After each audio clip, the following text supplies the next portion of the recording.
Well, hey, Knicks Nation, today is Sunday, the 9th day of July, 2023. I hope you're enjoying your weekend.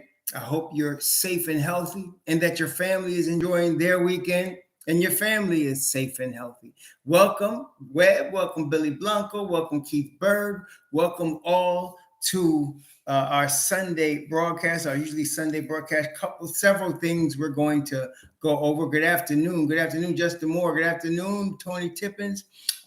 Several things. There's a game today at 5:30, and I'm going to be watching that game today at 5:30, the Summer League game against the Nets. Summer League team. We'll be watching that. Hey, Michael Drake, Jeff Abramson, how you doing? How everybody doing? And so we're going to be looking at that. We're talking about what happened yesterday. I did watch the game on replay yesterday.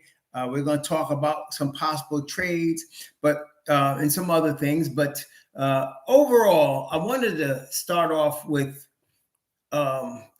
something I find a lot in Knicks Nation, and I don't expect it, I guess, to go away. I'm hoping my goal is to bring some sort of a little bit of education. That's the goal. A little bit of education. Lawrence Williams, how you doing? Miss Margaret Edwards, nice to see you. Ace of Spade, Felicia Lee, Miss Lee, Isaac Smith, nice to see all of you this day. Camario Jarvis, greetings to you. Lawrence Williams, greetings to you. Ribby RM, greetings to you. Knicks fan in ATL, representing down in ATL, greetings to you. Greetings and salute Dutch B and Brother Webb, to all of y'all. Greetings and salute to all of you. Severe, I can't see. Severe, Georgeson, I'm having trouble saying that name. I got to look up how to pronounce that. Mancom, Irving Green, Boz Faramon, Caliente Kid, that was an easy one. Philip Casanovas, Dwight Young. Oh, thank you, Mr. Jordan. I appreciate that. Hey, Miss Stevenson, glad to see you. Charm Boy, 72, hey, brother, what's up? So I wanted to just go over some basic things, okay? There seems to be, in Knicks Nation, this attitude that every hole must be covered. You have to have an answer to everything. You got to have all-stars at every position and backup all-stars on top of that. And I just want to let you know, no team has that. Every team has strengths, and every single team has weaknesses, okay? The key thing in winning is making your strength outshine your weaknesses, right? So, for example, the Miami Heat, a culture that I've been bringing up as something we should seek as Knicks Nation to emulate. We should seek to emulate cultures like Miami, like San Antonio, like Boston, teams that are always in the hunt, always in the mix. We want to emulate the culture of those teams because that's a major part of what makes them what they are, culture. So with Miami, Bam Adebayo didn't hit one three-pointer the whole season. He didn't hit one three-pointer the whole season. Okay? They had a gang that couldn't shoot straight a lot of nights.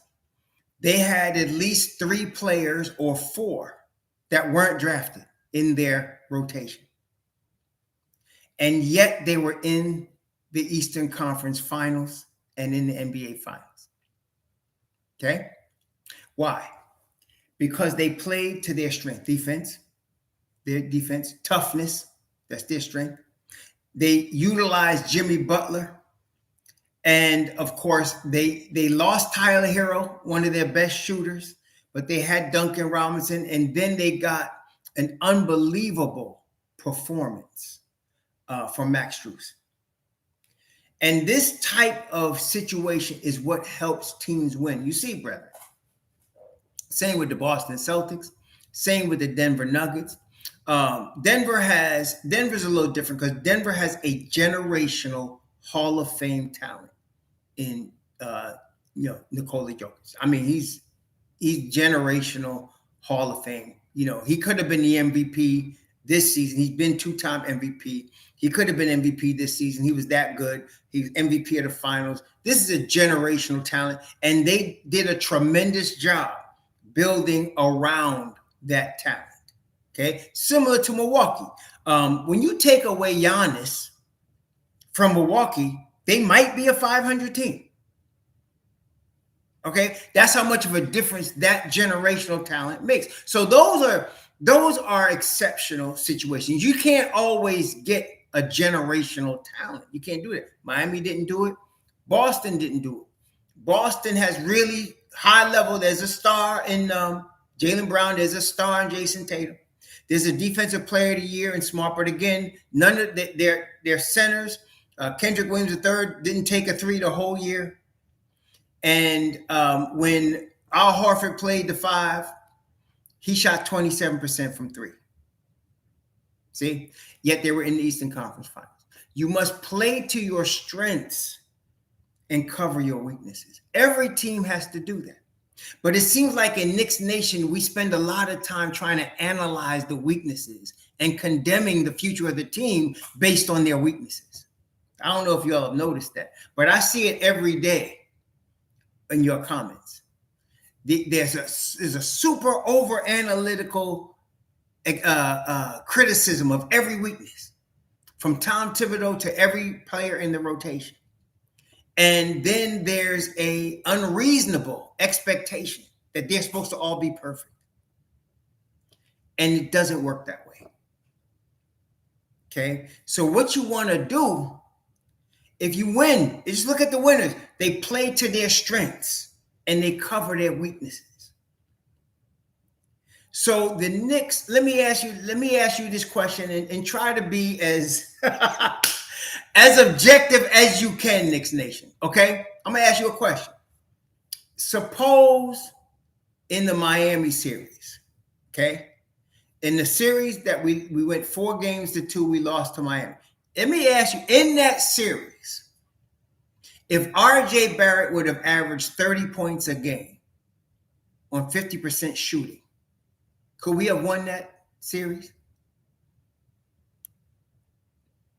If RJ Barrett had averaged 30 points a game on 50% shooting, could we have won that series? Yes, we could have won that series. Okay? If Quentin Grimes, everything else being equal, Quentin Grimes gives us 22 points a game and the same defense he was giving us, could we have won that series? Yes, we could have won that series. That's how close we were. You understand how close we were? Because first of all, the two things I just mentioned can be real this season or the next season. Within the next 2 seasons, you can get a step forward from RJ. It's possible to get a step forward from Grimes, and you could get that. Okay? That's how close we were. That's how close we were. If everything else was equal and the Knicks got 27 and 12 from Julius Randle, which he's capable of doing, could we have won that series? Yes, we could have won that series. You understand? So that's how close we were to winning that series. That's how close we were. So with that in mind, that tells you, look, the Knicks, with what they had last year, were able to get to the second round and be just one player showing up short of going to the ECF. And the shortness, when we're talking about RJ or we're talking about Grimes, that could be resolved this season. I'm not saying 100% it will be, but it's totally possible that they can each or either one can make a step forward, and that makes all the difference in the world. You're hearing what I'm saying? Okay? So, and I understand a lot of it comes from media. Media analyzes stuff and they overanalyze stuff, and they always negative on the Knicks. So everybody, last year, I heard the same song last year. Everybody got better. And even if New York got better, they're not as better as everybody else. So they might just make the play-in. Did you guys remember that? That was the same song last year. a team that was, like I said, one pop short of coming into the Eastern Conference Finals. That's it. And it could happen. Don't you ever doubt the fact that RJ and Grimes are going to try their damnedest to get better this coming season. They're not laying up on the beach chilling. Let me tell you, those young men are trying to get better. Let me ask you this. It would have been a closer even series if Jalen Brunson didn't have to miss 2 games because of the ankle. And if Bam Adebayo didn't purposely step on his ankle. Come on now. I'm telling you, we were that close. We were that close. Okay, so hey, Jay Cruz, Martin C, all y'all, Winston Jones. I'm just seeing D Nice. Hi y'all, how y'all doing? So we are very close, brethren. We're not far. So we don't need to overanalyze what the Knicks, the strengths. Let's talk about the Knicks' strengths. The plus minus. That's a Tom Thibodeau trademark. I mean, if you want to talk. The plus minus, the points allowed versus the points scored. When you're seeing his teams historically, look at his teams. That's one of the things you're going to always see. He wants to get that number as large as possible. Okay, no matter how outscoring defense usually is what it is, but and so you want to have as many teams under 100 as you can, and he does a great job of that. Okay. That's a Tom Thibodeau special right there. Okay, this year, guess what? The Knicks were the 5th best team in the East in the plus minus, and guess what? They finished 5th. Almost 3 points. See? So that's a Tom Thibodeau thing. Another Tom Thibodeau thing, okay, is he needs his players to be available. I don't care how good he is. You can have a superstar. He's not interested if the dude is not available. He needs a guy that's going to be available. That's his thing. I'm just telling you, that's his thing. He needs to have guys available. He needs people that's going to play some defense. That's his thing. Okay? Okay? That's what I'm saying. So we are close, y'all. All of this crap about all these teams getting better and people sign. This happens every summer. That's the thing. Somebody was telling me about, some writer said that the Knicks offered Fournier, Grimes, and Obi for PG-13, and then the Knicks were thinking about it. That's what the article said. They were thinking about it, but then the team decided we don't want Obi when RJ and the Knicks pulled out. Right?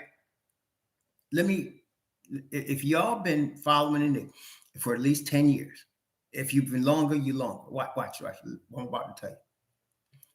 Don't you realize that these things happen every single summer without fail? Without fail. Do you guys realize that? Like every single summer. I can go back to Jordan, to when all of a sudden the Knicks were about to get Jordan. Every single summer, y'all. Every summer. And most of it are big piles of cow dung. You understand? Most of it are major piles of hot cow doo-doo. That's what it is. And I'm telling you, I call it, and I always call it this in the spring. I say, we're about to get into crazy season. And this is part of crazy season. You're always going to get some dude. This is what the Knicks offered. You know how many different dudes came last year with how many different offers the Knicks were offering for Mitchell? Some say, well, I heard they're going to get it done this week with 6 first-round picks. Brethren, every single season. Okay? One of the ways I use to differentiate this crap from what's real. One of the ways I use to differentiate this crap from what's real is, first of all, I have over the years proven there's 3 guys that when they say something, it's about 85%. That's Ian Begley, Shams, and Woj. It's about 85%. Other guys might be 50. Some are not even that. some put out so much crap. It's like, I don't even know why anybody reads them, but that's generally what it is. Okay. So it is what it is. And people going to do that for clicks. I mean, this is sports and entertainment. So people going to give you the entertainment. And then people going to bite at it like it's catnip. That's going to happen. But I'm trying to save y'all from some of this trap. Because what ends up happening, this is what happens, y'all. People take these rumors as if this actually came from Leon Rose. And then they start criticizing Leon Rose based on a rumor that they heard maybe Leon Rose did. You see that happening? So in other words, if somebody said, well, did Leon offer that? Oh, that's crazy. I would never do that. Well, wait. How do you know he did it? Why? Because some idiot writer that's getting paid by Sports Illustrated or whoever decided this is true? Okay, so y'all got to understand, man, this is some BS most of the time. All right, it really is some BS most of the time.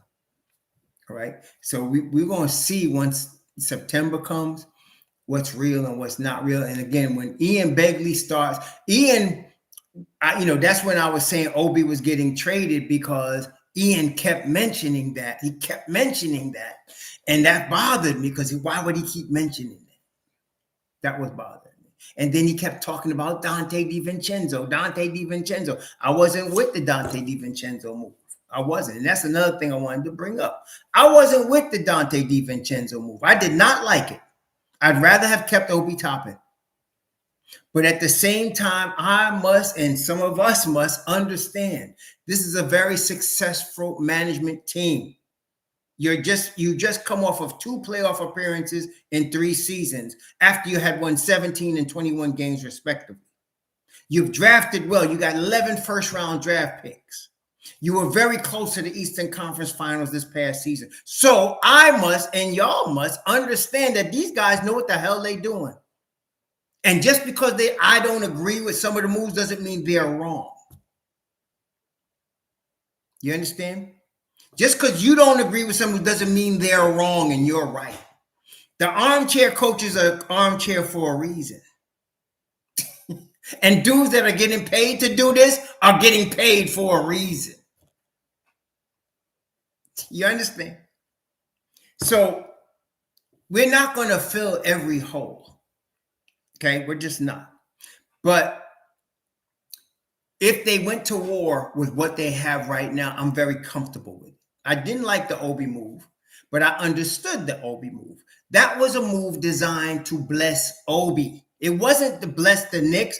The Knicks made a mistake in drafting him when they weren't trading Randall. They were expecting to trade Randall, but then they changed their mind. And so now you drafted a power forward that's a starter and you can't start him. So they did a solid. It wasn't they didn't care. The return wasn't the greatest, but that wasn't the point. The point was to help Obi. That was the point. To bless Obi. So Leon said, okay, Obi, we did you wrong. I thought you was going to be my starting power forward. Julius is all NBA, but I'm going to send you to a team. What team you want to go to? Obi wanted Indiana. So he said, okay, I'm going to see what I can squeeze out of them for you to get what we can get. And they did the best they could, but Obi wanted that. Obi's the starting power forward in Indiana. Boom, done. He blessed Obi. Sometimes, especially when you get an ex-agent that's your president of basketball operations, look, he knows what it's like for the players. He knows more than anybody. He's an ex-agent. He knows what it's like for the players. So he knows what Obi's feeling. You don't think Leon doesn't understand what Obi's feeling? He does. That was his first #1 pick. And he was psyched to get Obi. So he got to do right by Obi. And he did right by Obi. People saying this was a bad move or the Knicks really blew this one. That's idiots that don't know what the hell they're talking about. The Knicks were trying to get a power forward in place of Julius Randle. Randall ends up staying because he's 2-time All-NBA. So now you got to trade the guy that you had to pick to get in place of him. And you got to do right by this man. And they did. You understand? Come on, y'all. I mean, some people well, the Knicks really blew that. Oh, my God. That's all they got for Obi? I mean, pay attention. This was about blessing Obi. Okay, it wasn't about blessing the Knicks. It was about blessing Obi. Okay, that's what this was about. And I really, to me, and I'm telling you what, you don't think players around the league pay attention to stuff like that? You don't think they pay attention to when a guy really looks out for his guy? Like Leon did with Obi? You understand? The players across the league see that. You understand? They see it. And you know what? They're going to remember that. They'll remember that stuff. No, but again, Charm Boy, it wasn't about getting something for him. You're missing the point. How could you bless Obi? That's what that was about. It wasn't about blessing the Knicks. How can you bless Obi? That's what I'm saying. It's not about blessing the Knicks. This was all about helping Obi. Okay, some of y'all, I'm trying to tell you something. This is about blessing Obi. That's what it is. It wasn't about blessing the Knicks. Leon wasn't trying to, exchange as much as he can. He was trying to squeeze out of a team that Obi wanted to go to. You understand? Yeah, well, maybe they should have traded him sooner, but I think they just wanted to see what they had. They wanted to keep him. Look, if you got a power forward in Julius Randle that's all NBA, and you got another guy in Obi that's starter level, some of y'all always wanted like you're supposed to have 2 all-stars at every position. Well, you had 2 starters at the power forward spot. And so you didn't want to hold on to him in his contract year and do that. But they did it for 3 seasons. I think it was smart. I think it was smart as hell. Because you now have a guy that if Julius goes down, you got a guy. And every time Obi had a chance to start, he showed out. Every time. So that's what you want. And so you keep him for 3 seasons, and now you're going to bless him, and the season is time for him to get paid. That's what it is. Now he's paying for $7 million this year, and he's going to get paid. Obi's going to get 70, 80, 90 million. He's going to get paid. Okay? And that's what he needs to. So that's what they did for him. And that now, okay, I hate seeing him go. But it had to happen for his sake. For Obi's sake, it had to happen. For Obi's sake, okay? I'm not happy about it, but I'm trying to tell y'all, understand. That was a blessing for Obi. The Knicks were saying, I'm going to bless you because you've been faithful. You've been faithful coming off the bench. Look at it. He's been faithful coming off the bench. He never whined to anybody publicly. He never went to the media about his playing time. He came right at Thibodeau. Right? He didn't go out in the street and throw the garbage out in the street, the dirty laundry. He went at Thibodeau with it. Obi did right. And so they blessed him. He was a good soldier, and they blessed him. Okay? We move on. But the Knicks right now, all right. The Knicks could go to war with what they got right now. I did a video on this a couple of days ago. They can play RJ and Hart at the 4. And I got some people telling me they can't play the 4. Y'all must not watch NBA basketball. No, seriously, you must not have watched NBA basketball. Hart has played the 4 in New Orleans and in Portland. He played the 4 for much stretches in his 25 games with the Knicks. So for people to say he can't play the 4, I don't know what I'm not sure where you're getting this from. Because, see, this is no theory. He actually can play that position. Now, I'm not saying he's a starter level 4. That's different. But he can come off the bench at the 4. There's no doubt he could do it. He's done it. We're not talking about if. He's done it. Okay? He's done it. So we're not saying, people say Hart can't play the 4. I got to say, you really don't know. You must not watch a lot of NBA ball because he played 4 in New Orleans and Portland. Now, he can play the 3, the 2, and the 4, makes him flexible, but he's played 4, and he's done it successfully. This is not like a theory. He's done it. Okay? He's done it. Now, RJ in the playoffs, he played some 4. When Julius was out, one of the platoons in the second unit was RJ at the 4. Did y'all notice RJ had a good playoff this past season? RJ had a good playoff this past season. Why? He's playing the 4. Kevin Love couldn't guard him. And in Cleveland, Evan Mobley couldn't guard him. Okay? So I'm not sure people talking about he can't play the 4. Y'all got to go back and look at those series because he did. He successfully played the 4. He can play the 4.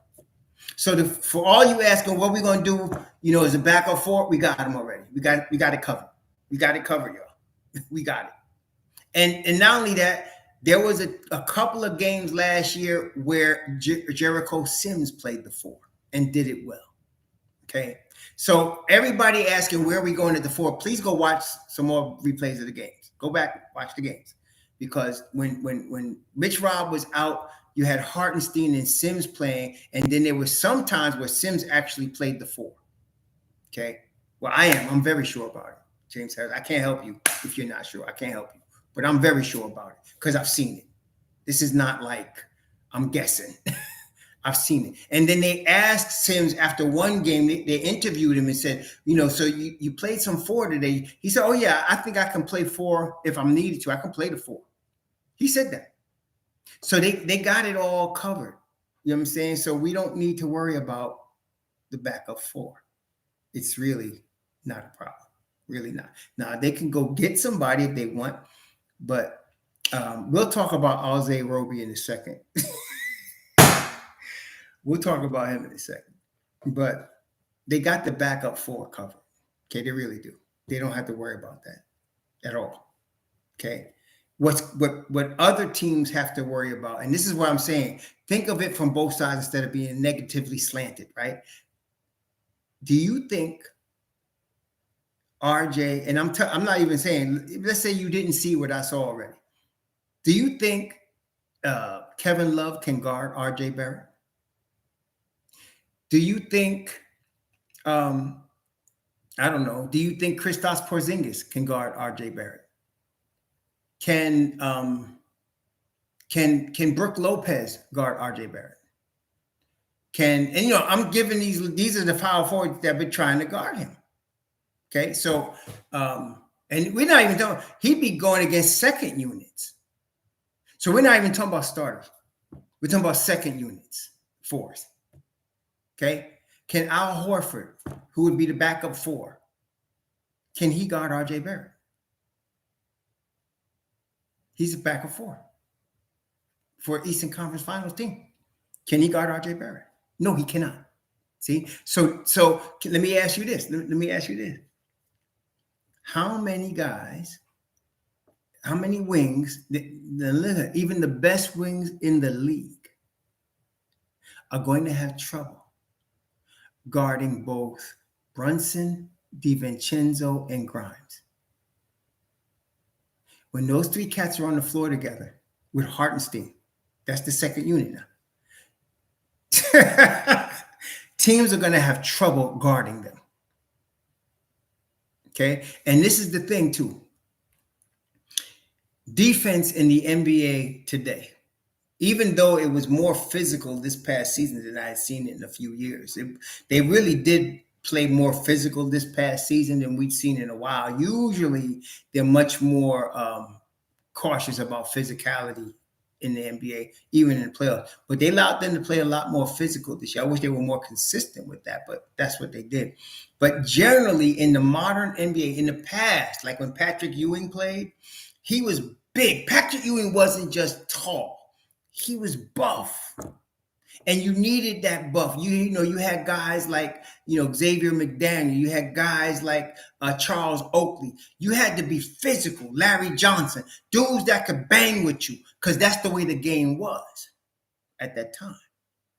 But right now, the way the game is, speed, quickness, and length is what gets great defense. Speed, quickness, and length.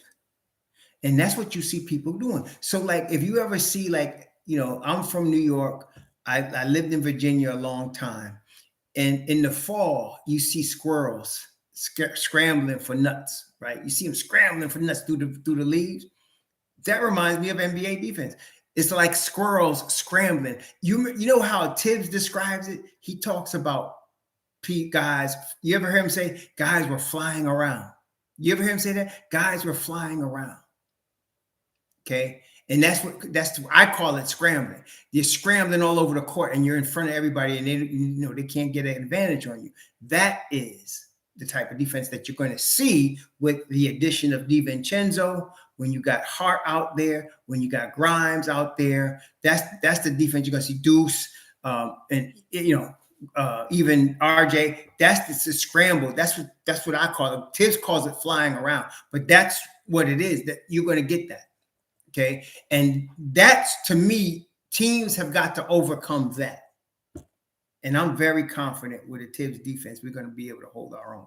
Now, let's talk about the Summer League. It was the first game, right? So maybe guys were a little, I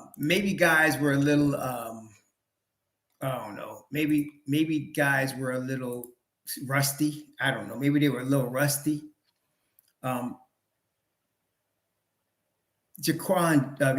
Isaiah Roby, and some of y'all, I heard some nuts talking about he's better than Obi. I mean, like,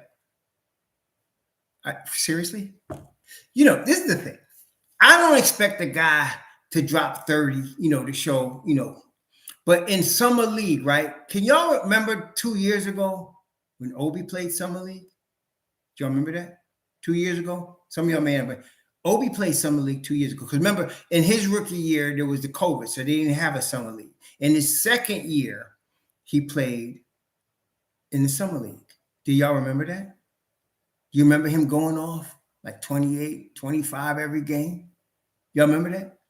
You remember him dominating like a man among boys in the summer? Well, if I wasn't looking for him, I would not have known Isaiah Roby was on the floor last night. If I wasn't looking for him, if I said, oh, there's Isaiah Roby, I would not have known he was on the floor last night. I would not have known he's out there. I mean, I'm not even talking about how many points and rebounds he got. I'm talking about his presence, his energy, and impact. And I don't understand why some of y'all was tripping because the Knicks signed him. I'm telling you, he's trade bait. No. And this dude ain't like, it's not even like he's young. Like, he's like 25, 26. He's in the league. Put it this way. If you saw the game last night, okay? Did you notice Jaylen for the Sixers? Did you notice Jaylen last night? What's the boy's name? For the Sixers? He came in the league when he was 18, and man, he what's that boy's name? Jaden something. Y'all know what I'm talking about. What's that boy's name? Jaden. God, what's that boy's name, man? He really. You knew he was on the floor last night. He was there. He was playing for Philly. What's his name? I like Jaden Springer. Thank you, old head. I liked him coming out of Tennessee. I thought he was coming out too soon. And here he is now, 2 years later. He's 20, going to be 21. And he looked like a pro among amateurs. Y'all seen him yesterday? He looked like a pro, right? Coach Rubin, did you notice? He looked like a pro among amateurs. Why? Because he's been in the league 2 years. And he ain't been getting a lot of time because he's on Philly. He's not going to get a lot of time right now. But, man, next year, especially if Harden leaves, he's going to be in that guard rotation. Okay? He's going to be in that guard rotation. So that's what I'm talking about. I didn't notice Isaiah Roby at all. He wasn't any factor, any energy, nothing. There were a couple of guys like Charlie Brown, of course, DaQuan Jeffries. They looked like they were hungry to make an NBA team, right? About the same age as Isaiah Roby. They looked like they were hungry to make an NBA team. Okay, I did not see that from Roby. I don't understand what people are tripping about. To me, he was trade bait. Yeah, his name is Charlie Brown. Y'all notice Charlie Brown? Charlie Brown played pretty good. He's like 26. He ain't no rookie now. But he looked like he's trying to make an NBA roster. I feel bad for DaQuan Jeffries, though. DaQuan Jeffries, in my opinion, is an NBA player. He just that the Knicks got so many guys his size that there's no way he's going to get any minutes. I think he's trying out. He's on the NBA roster with the Knicks, but I think he's trying out he's looking for somebody, to notice him. I liked him. I liked DaQuan Jeffries last night. DaQuan Jeffries played well. Keels, I didn't like him coming out of Duke. I wasn't high on him. I knew the Knicks were taking a flyer on him. And honestly, I haven't seen any improvement from last summer league to this summer league. I didn't see anything, no improvement to me. He played the same this year as he played last year. Okay.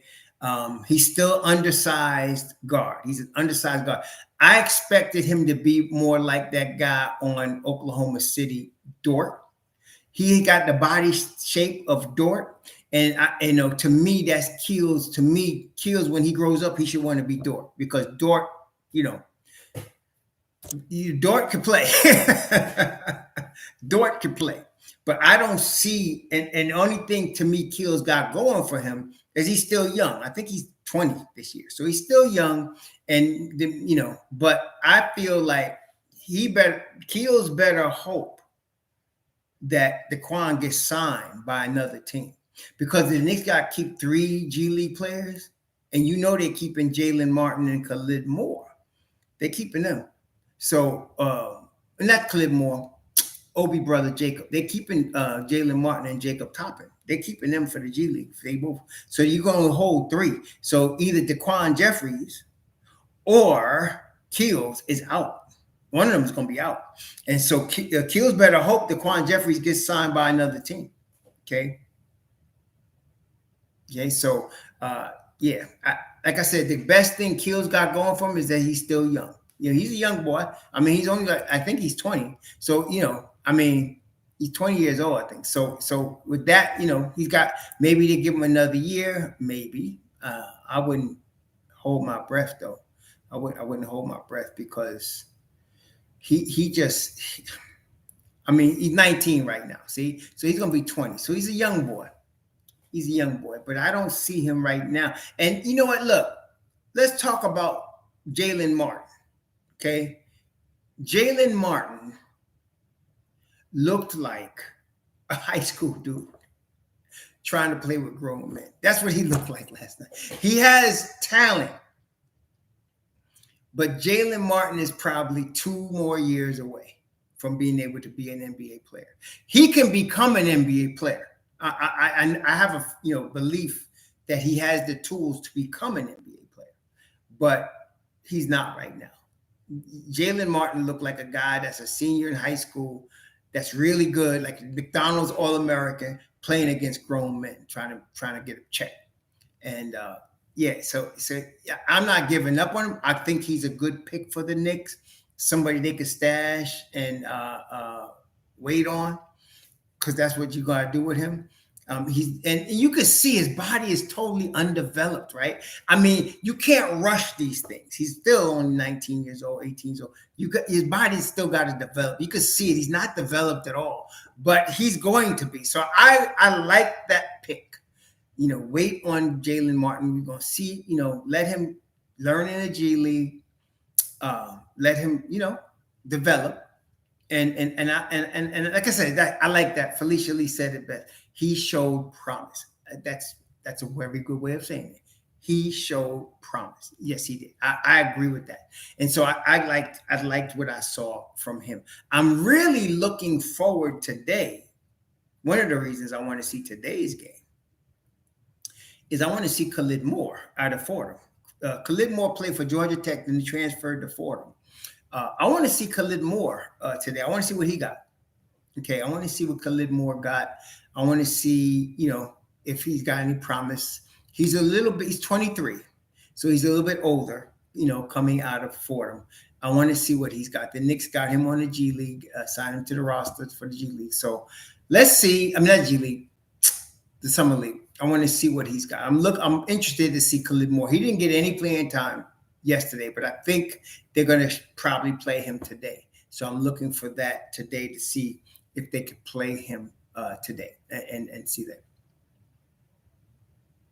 Yeah, when I say trade bait, people might automatically say trade for who, trade for who, trade for who, trade for who. When I say trade bait, I mean, I'm not saying any particular trade.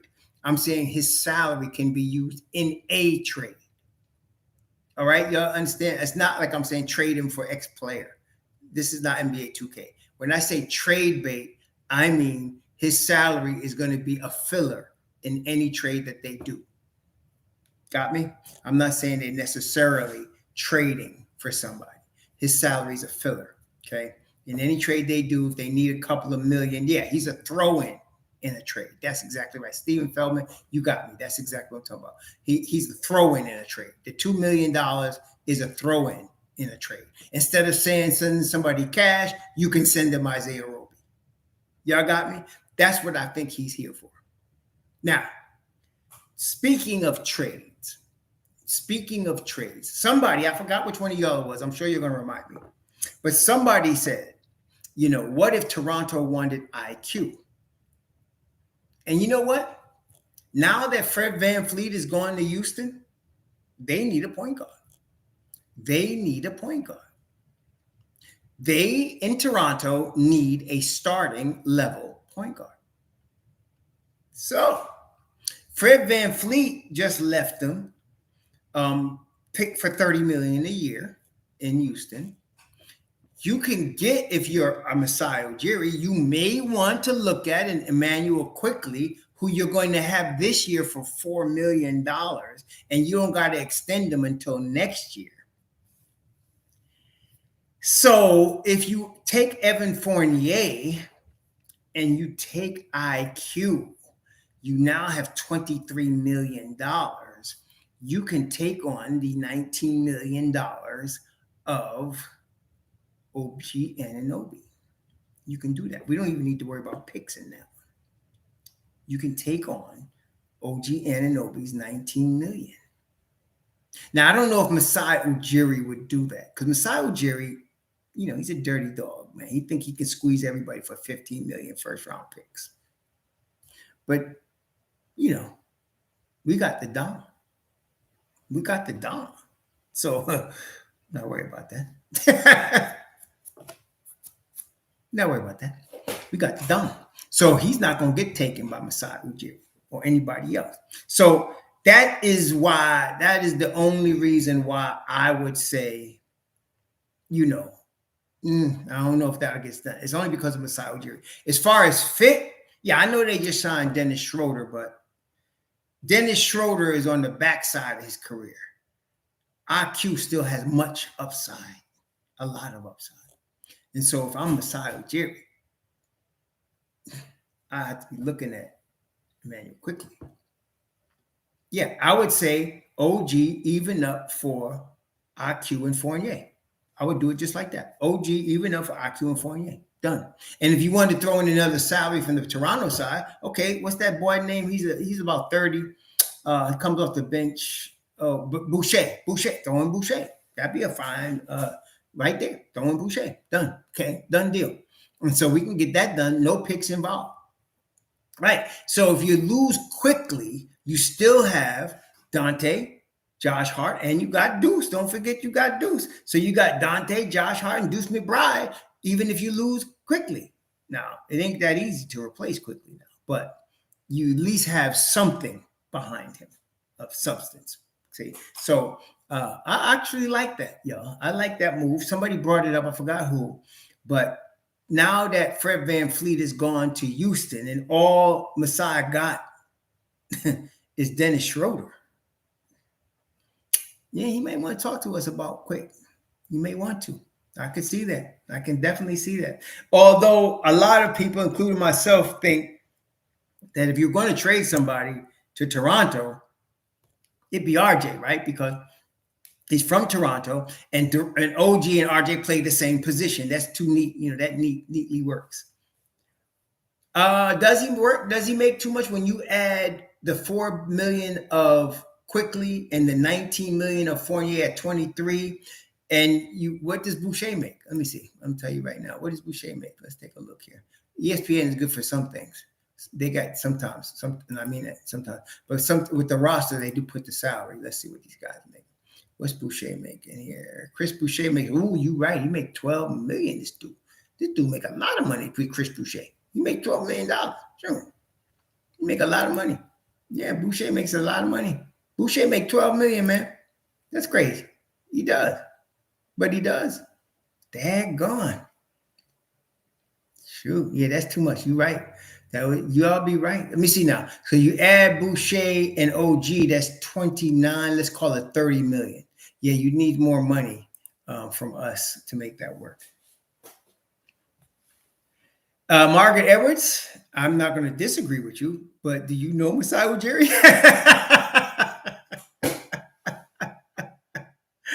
Do you know Masai Ujiri? No, so for that kind of deal right there, though, you could throw in Isaiah Roby, there's 2 million. You throw in Quick, that's 4 million, that's 6. You got 19, so that's 25. You need a little bit more money, but you can make it work. You can make it work. You can make it work. The Knicks can make that work, Yes, McCall is making less than RJ, but the Nets are not giving up McCall because they're not that dumb. They're not that stupid. But I gotta be fair and say that yes, it makes a lot of sense for Emmanuel Quickly to go to Toronto. It makes a lot of sense.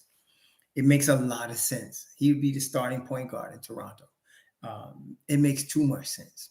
It makes too much sense, man. That really does make a lot of freaking sense. It does. So Joe Curry, I'm tired of trying to explain this to you. I really am. You're my brother, but you just don't want to hear. Okay, so I'm gonna leave it. I'm gonna leave it alone. I'm gonna leave it alone, man. No, it's not a shame. You don't understand, young man. You just don't understand. You don't know that you don't understand. I don't have to explain to myself. Everybody else in here. Hey, listen. Everybody else in here that was here. Did we explain the Obi situation? Could you please type a 1? Did we explain the Obi situation? Did we explain what happened with Obi and why they only got the 2 second-round picks? Did we do that? Ms. George, could you please? Yes. I think we did, right? So and listen. Was it hard to understand, y'all? Was it difficult to understand why that happened the way it happened? Was it difficult to understand? No, it wasn't difficult to understand. See? So, Joe Curry, you're just behind my brother. Don't be like mustard. Be like ketchup and catch up. Yeah. I mean, seriously, come on, man.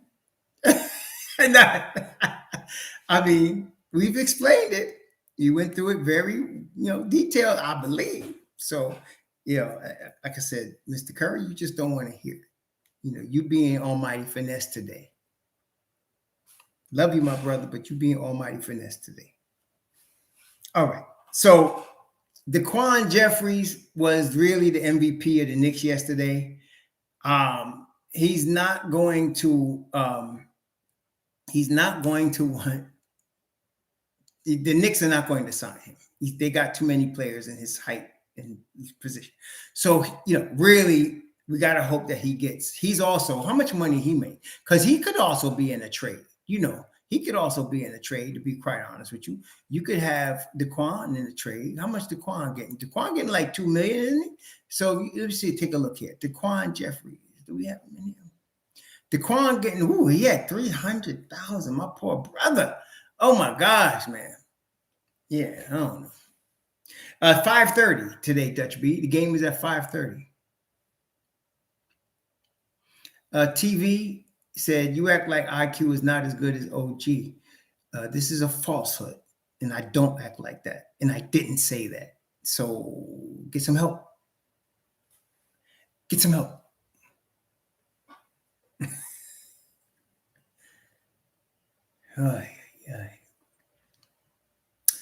I think the in-season tournament is a chance for players to get hurt unnecessarily. That's what I think. I think it's an opportunity for players to get hurt unnecessarily. It means nothing. It means nothing. Nothing. Like, what does it mean? Like, for what? If there was a chance that, let's say, you award a team, I don't know, something to move up in the stands as a result of winning this tournament, okay. But in terms of winning the chip, which is what every team wants, it doesn't mean anything. If oh, thank you, TV. If I was the Knicks, I know some of y'all gonna think I'm crazy, but since these games don't count in the standings, I play my G League team. Y'all hear me? That's what I would do. Since these games not counting in the standings toward getting me to the top, I'm playing my G League team. I'm playing my bench, my end of the bench. Sims and Deuce would get 40 minutes apiece. I am not playing my starters, in this stupid in-season thing. I'm just not. That's what I think about it. And no, they don't. They don't count as anything. They're just like a tournament. It's like when yeah, I know, Gopher. I'd be very careful though with my guys, man. I'd start Deuce. I'd start Sims at the 4. I'm starting DiVincenzo. I'm starting Hart. I'm not putting my starters out there. Yep. Yeah, I'm just not doing it, man. They do count toward regular season games. Okay, if they do, then that's different. Do they, Chef New York? They count toward it? Okay. Okay. Because no, I'm talking about the mid-season tournament. Okay, the mid-season tournament. Yeah, I don't know. They count? Okay. Oh, they do? Okay, Mario. Okay. Thank you I'm glad you're correcting me on that. Okay, so they do count. Well, in that case, it's different. If they count toward the regular season, okay. NBA Cup, okay. Yeah, man. If it don't count, I'm not playing my starters. There's no way. But if they do count, okay. They count toward the regular season, Coach Hauser? Okay. All right. Well, if that's the case, cool. All right, we good.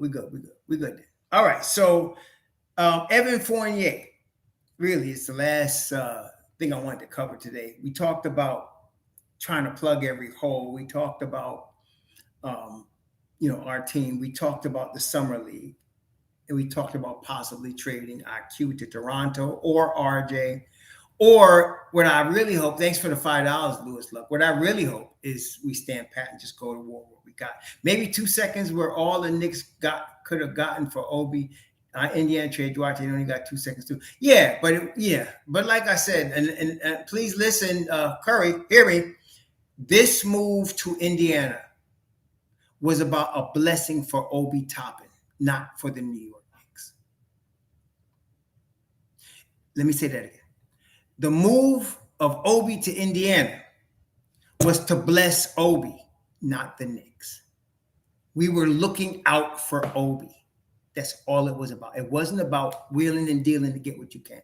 It was about a blessing for Obi because the Knicks owed him for being a good soldier for 3 years and not whining. You never heard Obi whine. You never heard him complain. If he had a problem, that's the thing about him going at Tom Thibodeau. Well, if he has a problem, he went right to the coach and he told the coach how he felt. Hey, isn't that what you want? But in terms of the media, he never came out his face wrong in the media. He was always energy, always positive, always smiling. He was a good soldier for 3 seasons. So in the season that he's got to show out to get paid, they blessed him to get him to a team where he's going to start, where he's going to get a chance to play with a top flight point guard, and he's going to get his money. That's what they did for Obi. Okay. That's why they only took 2 second-round picks. Obi wanted Indiana, and Indiana wanted Obi. So that's how they worked it out. It wasn't about, can we get more for Obi? Or we should have sent him to a team we can get more. That's not how Leon Rose handled this situation. And it showed me the class. See, there's such a thing as class. And Leon Rose has class. Okay, he has class. Yeah. So the Knicks management showed it. They showed class. And they helped Obi get a really good situation for him. It wasn't about what they could get for him. No, there's no such thing as class over smart. Sometimes it's just class. Class is his own category. He showed class. It wasn't about trying to get 2 first-rounders for Obi or a first-rounder and another player. It was, and I kept telling you, y'all don't listen anyway, but I told you, it's just about helping Obi here. That's what all this was about, just blessing Obi. That's all. Okay? And they got what they could out of it, the 2 second-round picks, but they wanted to send Obi where he wanted to go. Yeah, he's helping Obi get paid. Obi's going to go from making $7 million to making $20 million. That's why they did this for him. And just think about that. That's life-changing. I mean, look, $7 million. If I was to get $7 million right now, you could take 50% for taxes. The $3.5 million, I'm going to be living in Mexico somewhere. I'm good. You know what I'm saying? But in the NBA, $7 million is probably a below average salary. Okay, it's a below average salary. So he took Obi and he said, look, I'm going to put you in a position where you can get 20 or more. And that's what Obi's going to do. So he traded him. No, again, Joe Curry, listen. What did Obi want? You're still thinking of you as an NBA 2K GM. What did Obi want? Obi wanted Indiana. And they blessed him to send him to Indiana. They weren't thinking about the state income tax. They weren't thinking about what team needs a forward. What did Obi want? And they blessed him to go where he wanted. Dude.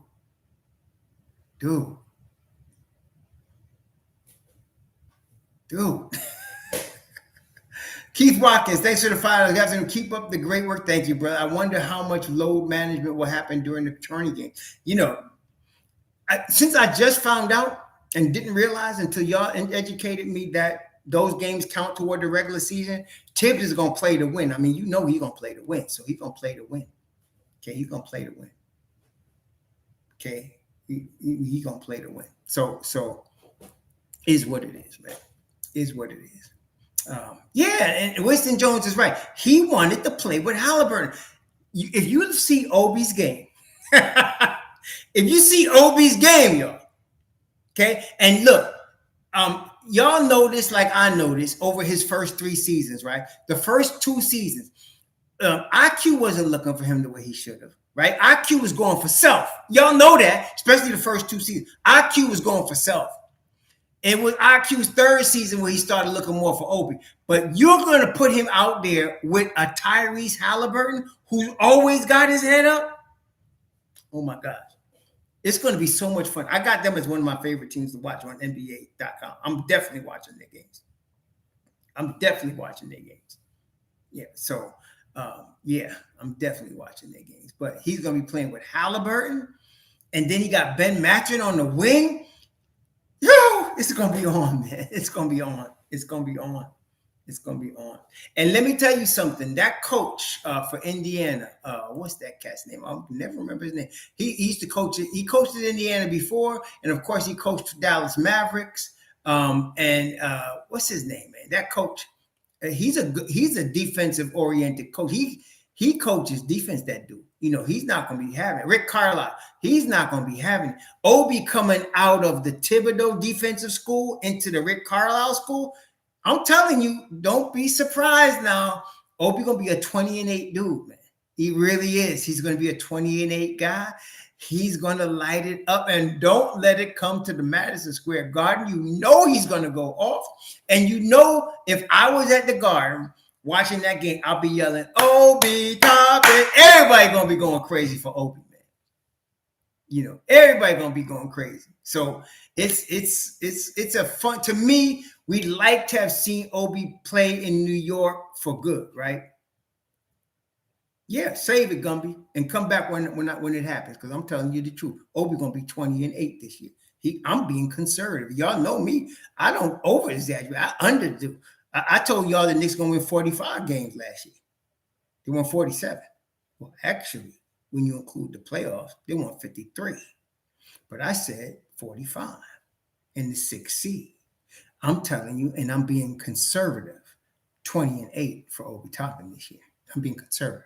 Okay. Lewis Luck, thanks for the fire at Obi 28. What 20 minutes, 8 points a game? No. 8, yeah, 20, nah, you crazy. Yeah, Obi gonna be 20-8 this year. Especially once he gets acclimated. Don't let him and Halliburton just get a connection going there on it. Man, it's gonna be on. It's gonna be on, I'm telling you. Yeah, Caesar. Please stop doing that. Stop being the battered wife that thinks every man she meets is going to beat her up. Stop that. This is a different regime. They were expecting to trade Julius Randle. Unless you have a crystal ball, you didn't know he was going to be all NBA. So stop tripping. They did right by him. Yeah, of course. I'm going to be rooting for Obi, man. All the time. Okay? All the time. For real. So Obi's one of my boys, man. Yeah, 20-8. That's what we're doing. Obi Toppin. Obi. And watch, the Jay's going to be on. I'm telling you, he's shooting 35% from 3 at least. He's going to be 75% from the line at least. He's going to be getting 30 minutes a game. He's going to be 20-8. Obi is going to be all that in a big bag of chips, baby. I'm looking forward to that. He's going to be good. He's going to be really good. Yeah, it's going to be good, man. And yeah, that's right. The Indiana-New York thing is back on now. Not for the reasons we like it, but it's back on for real. So I feel like, though, the only thing that stops me from really believing the Knicks are going to go to war, what they got is Evan Fournier. They're going to move Evan Fournier. I don't know if they're going to move him to a team in cap space or they're going to move him, with part of a bigger package, like we mentioned, an RJ or an IQ. I don't know, but that's the only thing. They don't want that $19 million sitting on their books. Now he will expire at the end of the season, but I don't think, and that's another guy. Evan Fournier has been a good soldier. He has. I thought that he would be complaining more than he is. He's been a good soldier, man. He's been a good soldier. So I don't think, I think they're going to try to do right by him as well. Some of y'all was mentioning, and I thought it was a good idea, that he would go to San Antonio, not just because he speaks French, although that is the case, but a floor spacer like him with Victor, on a rebuilding team is pretty good. It's not like they're a playoff team. Speaking of Victor, like I saw some highlights of Victor and I saw some highlights of Chet Holmgren. And let me just, tell you a little something about them, just as a side note. These kids are ultimate talent, generational talent. Both of these type of guys, Chet Holmgren and Victor, they're both, tremendous talent. But what people don't understand, okay? And Quentin Grill, thanks for the $5. I'm 43. I cried in '94 when I was 14 and lost the final, but now that's right. It's a business. That's right. Well, it's a business, but Leon is a former agent. Y'all keep forgetting that. That means something, especially around the NBA. So, no, if you're still alluding to Obi, I'm telling you, don't worry about that. Other players saw that, and it's going to make a difference back here.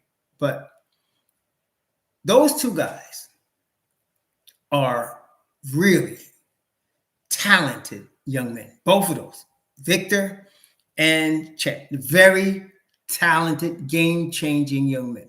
But there's one thing that most people see. The NBA it's a star-driven league. They make revenues from building up players to be stars. They do that. And it's smart move. You make revenues from building up players to be stars, okay? But what we have to understand, what most people don't understand or don't want to, or just, I don't know. The league is 82 games. 82, okay? Brethren, 82 games is a grind. Last year, do you realize we used all three of our centers as starting at some point? Mitch Robb started 59 games. You had iHeart start, maybe 20 games. You had Jericho Sims start games. You used all three of them. because it's an 82 game grind. Even Deuce got some minutes at some point because it's an 82 game grind. You need to have some meat in your behind for 82 games. You understand? 82 games. So those guys will be like this. This is what I think. While they're playing, if it was me, if I was coaching them, they'd be on minutes restriction. I would play, neither of them would get more than 25 minutes. I'd start them, but I want them to play 70 games. So neither of them would get more than 25 minutes. I would really spread that time out and get them, very careful, 25 minutes and save them for the playoff, because those cats could play, man. There's no doubt. I could see it. I mean, I didn't have to see much from either of them. Just the highlights, the way they move with the basketball, the agility, the skill level, the way they could use their length, and they both know how to use their length on defense. They're going to be really good. But I would really, really caution them from playing these young boys too many minutes, because you're not going to get more than 60 games out of them. You're just not going to get more than 60 games out of it. And you may not have them for the playoffs if you're not careful. Okay, if you're not careful. So that's why, so and that's what most people don't understand. Yes, they can hit threes, they're 7-3, whatever, and they can hit threes, they can handle the rock, they can run a break, they can, they can do all that really good. But it's 82 games. Not only that, it's 82 games against grown-ass men. Y'all understand that? It's 82 games against grown-ass men. This ain't no joke, man. This ain't no joke. Say what you want about Julius Randle, but in game 35, game 45, when Chet Holmgren has to guard Julius, good luck with that. When he has to try to box Julius Randle out, good luck with that. That's all I'm saying. Good luck with that. That's what I'm saying. And you're playing 82 games. You got back-to-back. You got, you're playing 4 games in 5 nights sometimes. Brethren.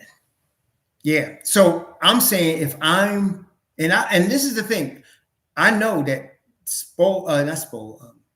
Popovich is a genius. And listen, down there in Oklahoma City, Sam Presti ain't no joke, bro. He's smart. These guys are smart. So I'm saying I wouldn't play him more than maybe 28 minutes, maybe. It's like 7 minutes a quarter, something like that. I am not getting him 30 minutes a game. I want to make sure I can keep him on the floor for 70 games. Even if I have to cut him back some, 70 games. Because in the 70 games, those two dudes will help you win, a good 42 games out of that 70, a good 42 games. So you would be really moving up, keeping them to 70 games. But they're really good. I was very impressed with both of them. They're really good. I wasn't as impressed with the kid that was drafted second by Charlotte. He's all right, but I don't know. I'm not that impressed with him. Scoot Henderson is what we thought he was going to be. Scoot Henderson is all that. He is what we thought he was going to be, okay? He's going to have trouble shooting in the NBA in his first couple of seasons. He's going to have trouble shooting. But Brandon Miller, I wasn't as impressed with him. He's, I'm not saying he ain't going to be good, but I don't know. I don't see him playing any NBA defense. I don't. Not for the first 2 or 3 seasons. I don't see him having the ability to play NBA defense. He's one of those kids that when he plays NBA defense, when he tries, he's going to get called for fouls a lot. And so he's going to find himself in foul trouble a lot. I don't know. But is Scoot hurt? I don't know. But Scoot is the real deal. Scoot is the real deal. He's going to have a problem because of his shooting. They're going to back off of him and make him beat them with the jump shot. They're going to back off and make him beat with the jump shot. So I got to see how but overall, he did hurt his shoulder. Well, sit him then, because you don't want to mess with him. That's your boy right there. I wouldn't. He hurt his shoulder, sit him, because he's going to be all right. Yeah, he'll be all right. I'm not worried about Scoot. Scoot is smart. He's got the point guard mentality. He's the attack mode dude. Yeah, so Yeah, I'm looking at him. So we'll see. We'll see. We'll see. But yeah, let him sit there. I'm just sitting there. I'm not playing with Scoot. Scoot ain't somebody that got to prove himself to me. I saw enough the first game. Plus the G League. I saw enough. It, you know, yeah. He hurt his ankle. Yeah, I like Amen Thompson. I like him a lot. He's another guy. It's going to take a couple of seasons, though. You got to give him time. It's going to take a couple of seasons. But, man, these kids got some talent. That top of the draft was very good. Very good top of the draft. Okay. But anyway, the Knicks, if they went to war with what they got right now, I'm good with it. I'm good with it. If they went to war with what they got right now, I'm good. I really am. I don't see anybody in the summer league that we need to be all hyped about. 2 years from now, I like Jaylen Martin as a possible NBA player. I want to see Khalid Moore. But there's nobody on the Knicks summer league team to me that should, except Jeffries. And again, they got too many guards, so I hope somebody else signs him. But there's nobody that's playing now. Maybe Jacob Toppin. We got to see him play. I haven't seen him play, but I'm talking about on the NBA level. But I want to see what these guys look like. Amen Thompson. I liked him too. Y'all seen Jabari Smith Jr.? I knew he was the deal when he was at Auburn. He had a slow rookie season. Again, two seasons, and he's going to be that dude. I like Tari Eason was good in that game. Yeah, Jaylen Martin looks very promising. I think Felicia Lee, somebody said he's got promise. And you got to give him 2 more years. He looks like an all-American high school player playing against grown men. And so he's going to need some time. He's going to need some time. But Jacob Toppin, I wish we could have seen him in the summer league. But from my understanding, he hurt his ankle. So I don't know. But we'll see him in the G League. I'll be watching the G League too. So today at 5:30, yeah, Tari. I like Tari at LSU, man. I like Tari Eason still. I wish we could get him, man. Yep. Houston giving Van Fleet and Brooks big money. Houston's trying to make a move. I think it's a good move for Houston. They're trying to make a move to improve their team while keeping all their youth, or a lot of their youth. So we'll see. As far as Jacob, we're going to see what happens. We obviously like his size. He's going to show some athleticism. We know that. But whether he can actually play in the NBA is still to be determined. We have to see what happens. It's questionable, but we'll see. Yeah, so we'll see. We'll see what happens. But we'll see. Anyway, the Knicks play today at 5:30. I'm going to be watching that game. Jacob Toppin, 6'9". He got the stats on the size, but the game is played on the floor. He played at Kentucky, but he's got to play against NBA players. So let's see what happens. I don't like hyping a guy unless it's very obvious. Like I said, when I saw Ben Mathurin, I said, okay, that guy's going to be able to play. He's going to be able to play, right? There's no doubt in my mind. And so when I saw Cade Cunningham, when I saw Jaden Ivey, okay, all of those guys, there's no doubt they can play. When I saw Scoot Henderson, pro player, no doubt he's an NBA player. Jacob Toppin is not that clear cut. You want to be real about it. I'm not saying he's not an NBA player. I'm saying it's not clear cut. He's got 6'9" size, got nice length. I'm sure he's like his brother, got some athleticism. Let's see him play. I want to see him play. I want to see him play at least. I wish he was playing in the summer league, at least a game. I want to see something. Okay. Yeah, why you keep repeating that, Gumby? Let's be mature. I already said, yes, Obi Toppin 20-8. I said it. Let me say it again. Obi Toppin 20-8. Let me say it one more time. Obi Toppin 20-8. Obi Toppin 20-8. Let me say it again. Obi Toppin 20-8. Are you over it now? Bam. There you go. Well, y'all keep, what? Yeah, I said it. So, see a lot of things. I told y'all they're going to draft. Who they going to draft? They did. Didn't I tell you that? I know I do cardboard. That's the point. Because people keep asking like I didn't say it 10 times already. That's the point, Cornerstone. That's exactly right. You said Obi's going to be 28. Did you say Obi's going to be 28? Did you say Obi's going to be 28?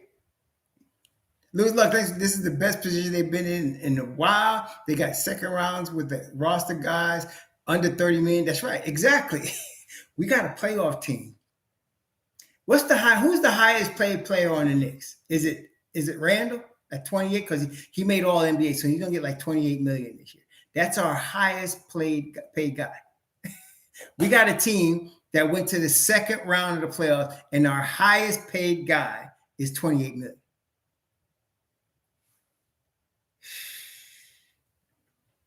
Come on now. Look, Boston about to give Jaylen Brown $280 million.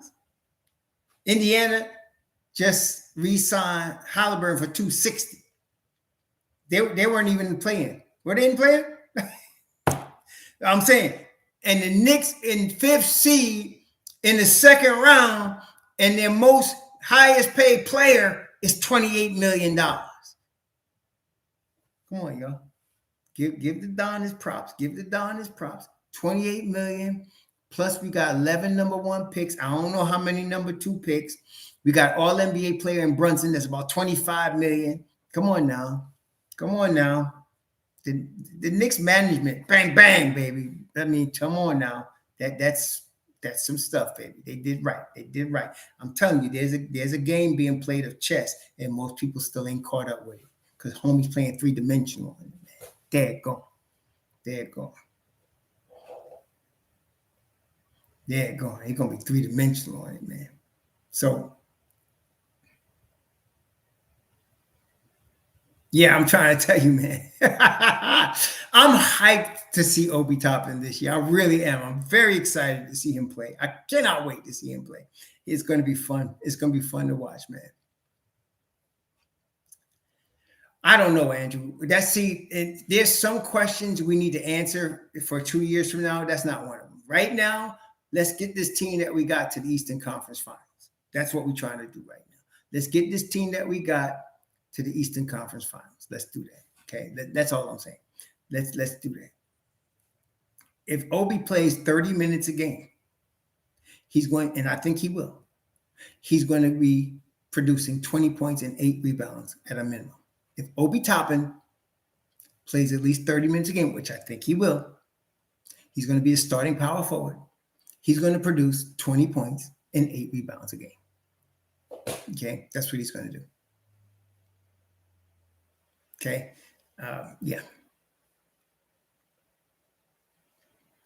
Gumby, I ain't forgot about it. I know more. Never mind. Why am I even bothering? Why am I even bothering? No, never mind. Never mind. Never mind. Never mind. Look, man, just, continue to enjoy Randall's nutsack. Continue to enjoy Randall's nutsack and have a good time. Suck that milk, brother. Go. Continue to enjoy Randall's nutsack. Continue to do that. You'll be all right. All right. All right.